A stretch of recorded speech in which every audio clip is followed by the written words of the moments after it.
Okay, now it's time for closing statements, and we will start with Mr. O'Donnell. So, first of all, thank you for having us today. We really appreciate the time to discuss Bayonne's issues. Now, this administration has had 4 years. 4 years to develop this city, 4 years to change the direction of the city financially. And what they've done is sold off our future for pennies on the dollar to real estate developers from out of town. The out-of-control spending in our city has led to higher property taxes each and every year. And our overall quality of life has gone down. I believe there's a better way, one that puts our residents first, one that takes care of our seniors, and one that does not mortgage our children's future.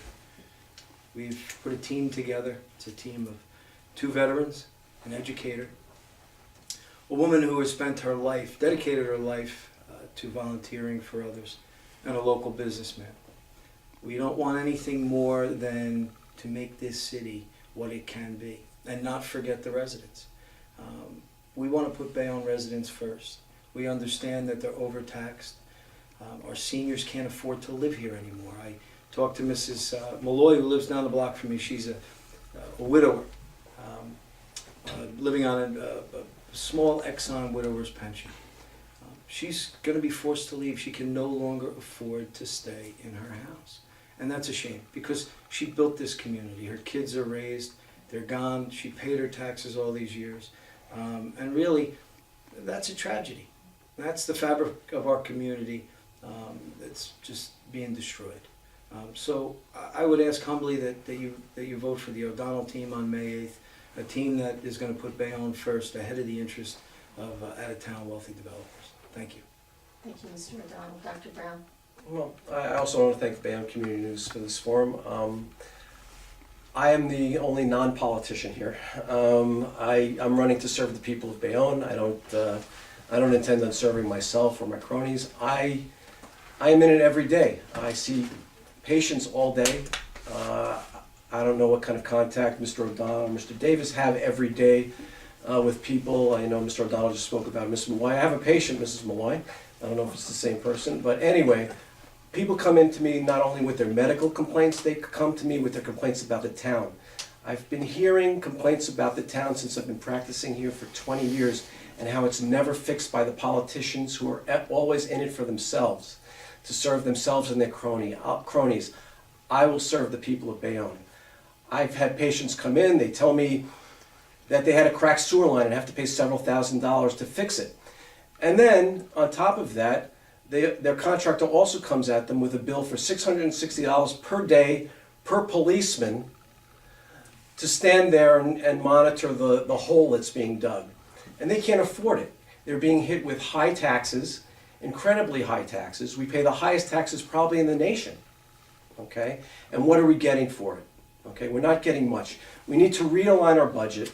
Okay? We have to take the focus off of paying all the money to the police and the fire department. We have to cut the fat from City Hall. We have to cut the fat from the Board of Education, and so that we'll have money for other things. Okay? So we'll have money for seniors. So we'll have money for community centers for kids. So we'll have money for other programs, like even an animal shelter for people that care about the animals. If we don't start doing that, we won't have money for anything else. And also we need smart development.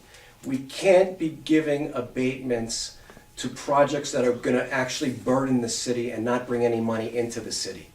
Okay? We have to be very selective with the abatements that we give. I don't think the Davis administration has been selective at all, and we're headed for disaster unless we make a change. We have to stop electing the firemen and the policemen to the mayoralty of City Hall, or else we're going to continue in the same line of problems. Thank you, Dr. Brown. Mayor Davis.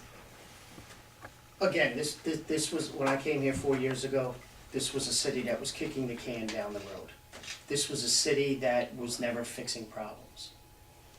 Fiscally, the city was sinking. That has stopped. We were at 24 million, we're down to 18 million, and with the developments that are in the ground now and the ones that will break ground between tomorrow and probably by the fall, will then bring us down to 8 million. That's the way you fix the city. You develop your city. You bring people in. You bring young professionals in. that have money to spend in your city. That's what brings you back Broadway. That's what changes.